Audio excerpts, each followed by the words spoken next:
New report, meanwhile, from global business services firm EY could bring some hope to investors who've given up on these markets and say corporate M&A is a thing of the past. Government-owned China National Chemical Corporation acquiring Syngenta for $43 billion in cash in what the Wall Street Journal calls the most ambitious foreign takeover attempt by a Chinese company to date. I want to bring in EY America's Vice Chair of Transaction Advisory Services, Rich Jeanneret. Rich, good to see you. Good morning. Thanks so much for joining us. Let's face it, there's no arguing. M&A has been hot.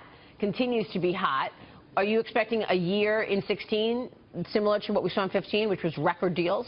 Yeah, I think so. I mean, January is off to a great start. M&A trades in January were $30 billion higher than the previous January. Some big multi-billion-dollar deals. We've had a good merger Monday this week. Another couple of deals already announced later in the week. So the momentum is there. I think, sort of boosted by slowing global growth. You know, the big thing that drove M&A over the last 18 months, in addition to the record amounts of cash and credit available, was that the market rewarded the shareholders, the acquirer's price. The share price traded up about 2% on average in 2015. That reversed going back 20 years, the dilutive effect that buyers would usually experience on the day of an announcement. And so the market's saying M&A is strategic. It's a way to deal with growth. There's still major scale plays. And at the end of the day, they're trading up the share price. So shareholders are getting rewarded for doing strategic, smart M&A. So I think it keeps going. Anything? I think if we continue to see, a sustained period of equity markets volatility, uncertainty clearly spooks investors. They've weathered the storm so far, but if this equity markets volatility keeps going or it gets worse, I think that could slow things down. Confidence is a big driver of M&A. Do you see a lot of deals coming in on the private side with private equity firms wanting to divest some of their portfolio companies because the IPO market is really locked up, or they can't get the valuation or liquidity they need elsewhere?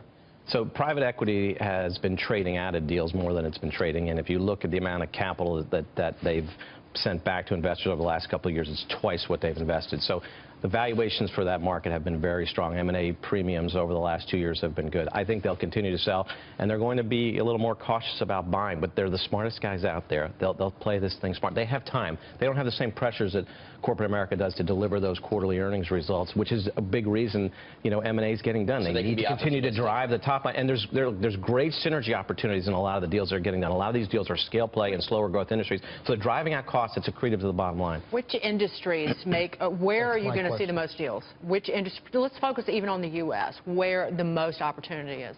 I think tech keeps running. I think you've got a massive disruption occurring in Silicon Valley, old business models versus new. The big thing that's going to be exciting for tech this year is what we're calling the industrial mashup. Old industrial companies coming together with technology companies, the Internet of Things, creating great opportunities. You saw the deal that Honeywell did with Elster Group late last year, where old industrial line company buys companies that has sensors that can be remotely monitored over the Internet. Utility meters, gas meters, electric meters. Watch that happening. Under Armour's deal for MyFitnessPal, the Internet of Things, wearable devices, connectivity, creating greater connectivity to the consumer using the Internet as a way to partner. So I think you can see a lot there. Activists? I mean, when you talk about like 100-year-old company like a DuPont, I mean, Nelson Peltz pushing that deal. We saw a 20% uptick in the number of deals initiated by activists last year, and let's face it, those companies traded up better. At the end of the day, companies that were underperforming the activist intervention, their stocks improved dramatically after that. So I think there's still opportunity for the activists. They're approaching it differently today.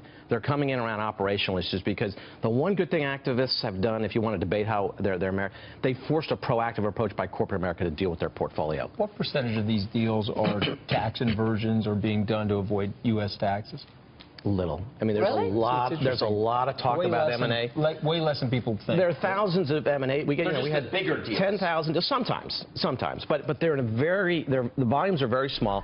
They've been concentrated in one industry. It's arguably the U.S.'s most competitive industry, life sciences, against a global set of competitors who are dealing with a much lower tax scheme. So they sweeten the valuation. They're rarely done for just inversion reasons. You would think, but I mean, when you got a 14% tax rate in Ireland and a 35% tax rate here, it makes sense. Yeah. Well, the argument is that it's cheaper for foreign companies to invest in the United States than the United States companies to invest in the United States. And that's the main argument for Pfizer-Allergan deal that they're coming out with. And price their products, too. Yeah. They have a whole different cost structure. Yeah. So at the end of the day, it is very strategic. It's largely in one industry, and it's a handful of deals. But is the healthcare space kind of blocked off in the life sciences, like you said, because of the Urgent overhang? No, I think you're going to continue to see activity. I mean, inversion is not the primary reason driving deals in life sciences. This focus on being number one or number two in market around patient therapeutics, that's driving activity there. The biotechs can't get to market, as you talked about, no IPOs. Expect them to be a bigger player this year. Expect more consolidation with them as well. There's a lot of room to go in healthcare as well as we converge around the patient. That makes a lot of sense. Plus, and then when there's not a lot of growth, you acquire growth. You acquire growth, and the market's saying we're going to reward you for doing that. Right. There is a lot of synergy to be gained. There's a lot of scale play in a lot of these deals that are getting done, particularly in slower growth industries. You've seen a couple deals in ag right now. There's a global recession right now. The companies that were driving that industry, lots of inventory has been built up. They're not buying as much. So what do you do to grow? You combine, you drive out costs, you get accretive outcomes. Makes sense. Rich, good stuff. Thanks so much. Thanks. We'll see you soon. Rich Jeanneret, EY. Up next.